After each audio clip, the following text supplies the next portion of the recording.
Bonjour. Le laps, ou bien les laps philosophiques de l'histoire. Le laps, on attribue ça aux philosophes, historiens. On attribue ça, on n'attribue pas ça à l'histoire, le mot laps. À propos, qu'est-ce que ça veut dire laps? Laps, c'est une période, c'est un temps, c'est un segment de temps, un intervalle qui est difficilement mesurable, quantifiable, c'est-à-dire il ne peut pas être pris en considération parce que c'est la vie d'une personne. Voilà, c'est la définition exacte. Vous ne pouvez pas le prendre en considération, c'est un laps. C'est glissé, c'est les glissés du temps quantifiable, chronologique ou bien calculé. Il s'est glissé. Voici celui qui veut prendre ce laps, il va donner son avis à propos, mais on ne peut pas le prendre en considération. Voilà le mot laps. Comme je viens de mentionner, laps, si j'attribue ça aux philosophes historiens, mais pas à l'histoire. D'un autre côté de la rivière, ils disent que l'histoire, celui qui écrit l'histoire, c'est ceux qui ont gagné les batailles. Ceux qui ont perdu ne peuvent pas écrire. Ils sont en train de, au secours, SOS, juste trouver un souffle pour survivre. C'est eux qui ont gagné les batailles. L'histoire, il n'y a personne qui peut écrire l'histoire. Est-ce que c'est vrai? On écrit l'histoire, bien sûr. Il y a un écrivain, historien, qui s'appelle Ahmed Thompson. Il a beaucoup de livres. Parmi ces livres, une petite bouclette de 16 pages, si je me souviens. Il dit « Making History ». Il l'avait écrit en anglais. Enfin, c'est un écrivain en anglais. Lui est un anglais. Il dit que l'histoire, personne ne peut écrire l'histoire. Le monde est dans un état de métamorphose qu'il change tout le temps. Vous allez écrire, vous prenez par exemple, vous écrivez un paragraphe, vous le laissez, vous revenez, vous allez trouver d'autres idées. Une personne, cette vidéo, je finis la vidéo, je l'entends, je dis ok, un jour après, je suis un peu déçu. J'ai dit quelque chose qu'il ne fallait pas. C'est comme ça le monde. Lui, il dit dans sa bouclette, dans cette bouclette de 16 pages, il dit « Les compagnons du prophète, ils n'ont pas écrit. Il y avait des penseurs, des grands penseurs, ils n'avaient pas écrit. Ils ont su que le monde est en train de changer tout le temps. Est-ce que cela veut dire on ne va pas écrire? Non, on écrit.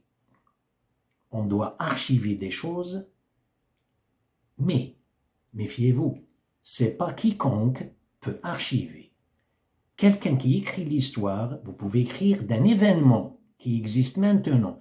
Il y a toujours les ingrédients de mon amour propre, de mes sentiments vers un certain sectarianisme, sectaire, déchirure raciale, il y a tout le temps. Elle n'est pas simple, elle n'est pas, si on veut, cette histoire, elle n'est pas libre pour le monde. Elle est tout le temps un monopole. Celui qui vous donne l'histoire, c'est le Créateur qui vous donne l'histoire et les prophètes de Dieu. Ça, c'est un fanatisme, c'est à vous de le voir. L'histoire de l'humanité n'a jamais été dépourvue d'une présence d'un prophète quelconque. Jamais.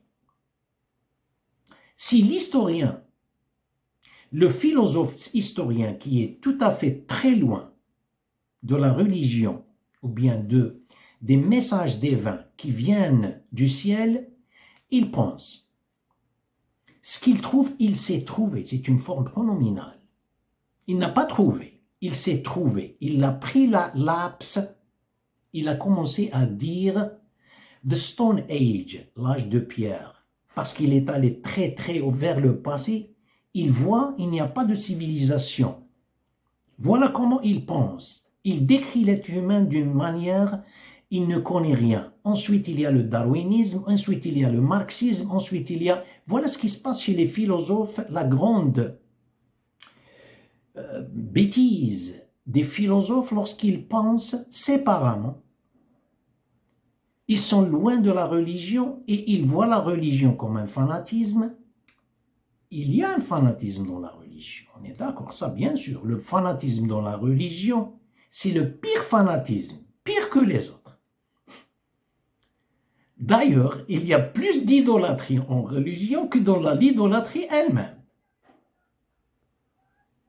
Il y a plus de laïcité en religion que dans la laïcité elle-même. Ça n'est pas mon sujet, c'est juste pour jeter quelques éclats. Le philosophe, il trouve un laps qu'il a trouvé. On a donné la définition. Il ne sait pas ce qui s'est passé dans ce laps. Il a commencé à penser, alors que la pensée, elle est mal placée. Dieu parle, vous êtes religieux, vous n'êtes pas religieux, peu importe, on est en train de partager quelques idées. Il parle au prophète. Si le prophète, il vous parle de ce qui s'est passé dans les siècles auparavant, alors que lui, il était un analphabète. Il ne sait pas. Quand les Juifs viennent le questionner, lui posent des questions sur des choses, eux, ils connaissent le livre. Lui, il ne connaît pas ça. Il est né dans une tribu arabe, ils ne connaissent pas ça. Ça, c'est des informations qui viennent du ciel. Il leur donne chaque en détail. Celui-là, Dieu lui a dit, je le cite en arabe, « Minhum man qasasna alayk » certes, ça veut dire « Walaqad arsalna rusulan min qablik » avant toi. On a envoyé des messagers avant toi. Il lui dit « Minhum man qasasna alayk wa minhum man lam naqsus alayk » parmi eux qu'on vous a raconté et parmi eux qu'on ne vous a pas raconté. Mais attendez un instant. Quand vous me dites ce genre d'expression, moi je ne les connais pas et je ne peux pas les trouver, ces prophètes. Mais pourquoi vous les mentionnez? Vous les mentionnez avec un article indéfini, pas avec un nom propre. Il existe, c'est un pronom personnel. Il y a des prophètes. Vous créez une curiosité. Justement, c'est ce laps. Il faut penser. Ce n'est pas parce que tu n'as pas trouvé, tu vas sortir avec une idée vers les gens. Tu penses, si tu trouves quelque chose, tu dis « Allahu a'lam », je ne sais pas, et encore. Mais si tu sors du monde de néant vers son apparition existentielle et tu dis « ça c'est le définitif », ça c'est une grande bêtise des philosophes.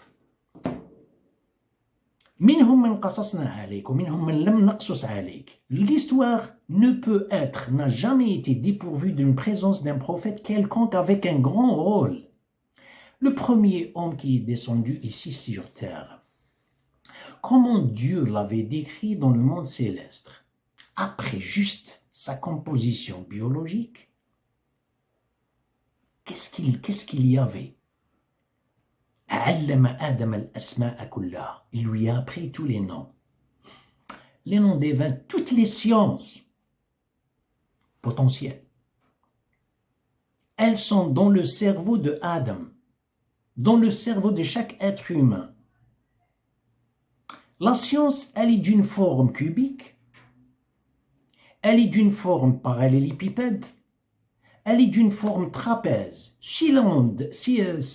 cylindrique, carré, rectangle, cubique, losange, ou dans le monde objectif, on a donné ce genre de forme au façonnage et elle est dans le monde subjectif. À qui vous l'attribuez?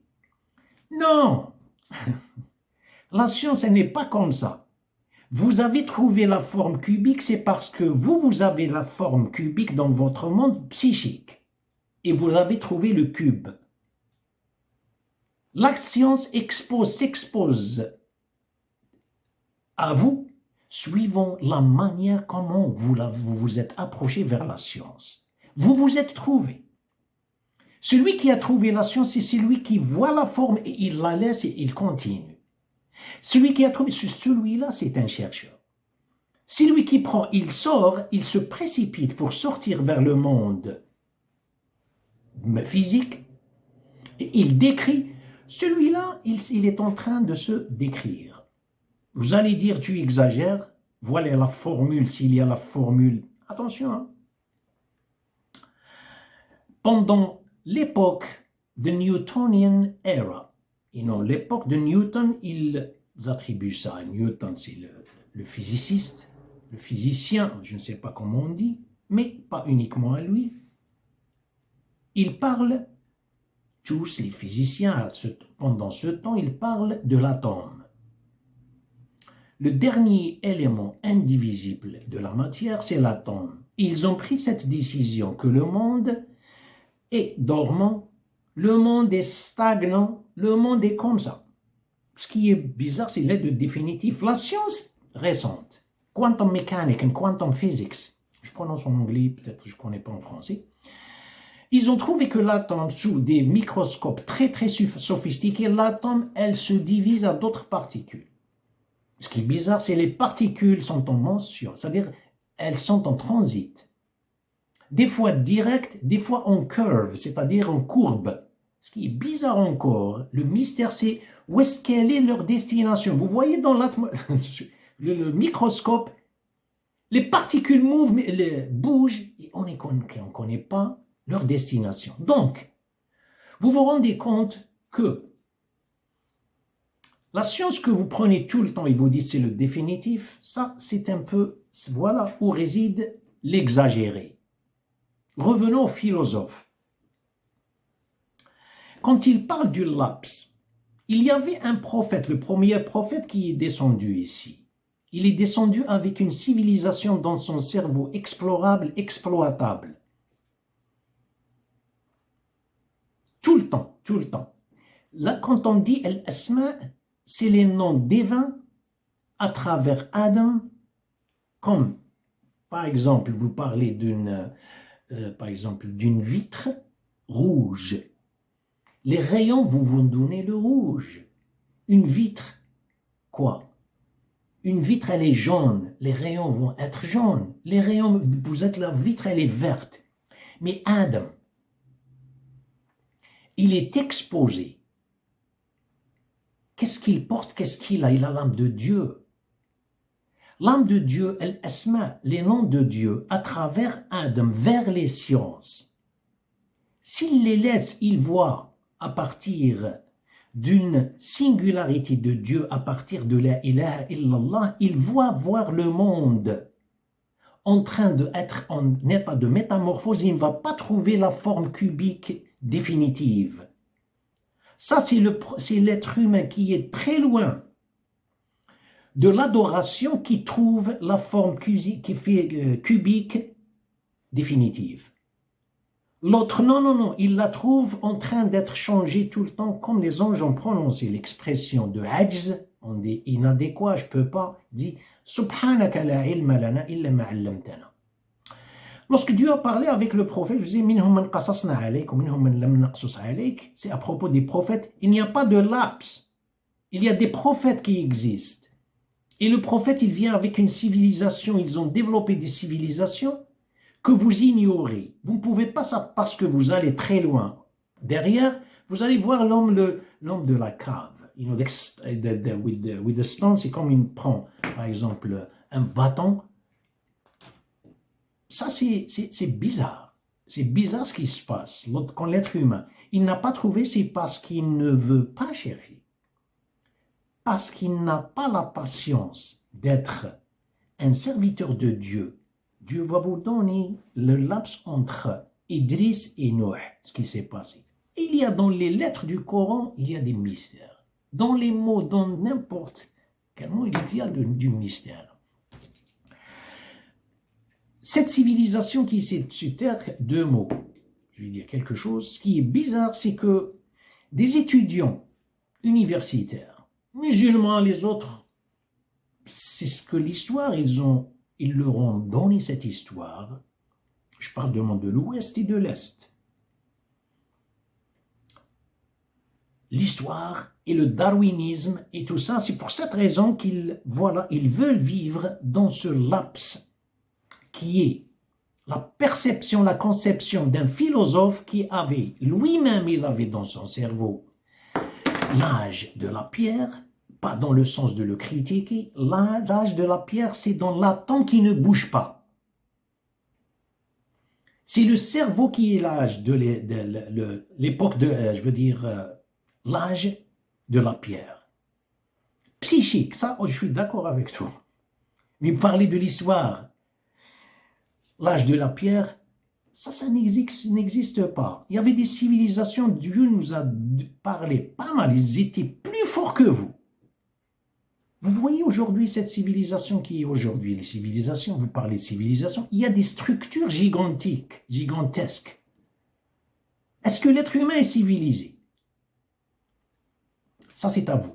Chacun a sa propre définition du mot civilisation. Il est descendu, qu'est-ce Dieu lui avait demandé de faire? Adam, tu vas construire un beau château pour toi et ta femme. Il lui a demandé de construire la Kaaba. Vous savez que c'est lui qui l'avait construite. Non, moi j'ai besoin d'un refuge.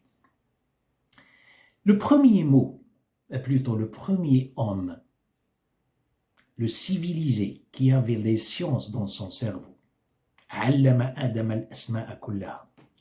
le dernier prophète, c'est la même expression, Iqra bismi rabbika, lis au nom de Dieu.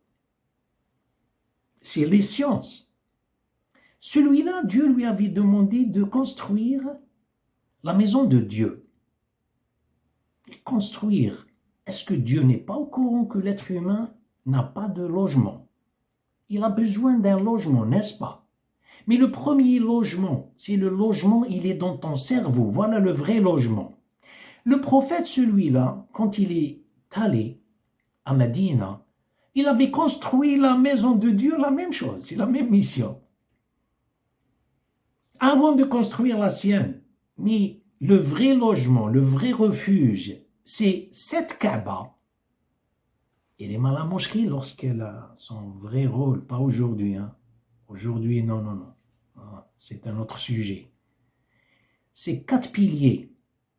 Et le 5e est invisible, c'est le vertex qui est au milieu, qui est la ilaha illallah. Tu sens le refuge. Tu le sens.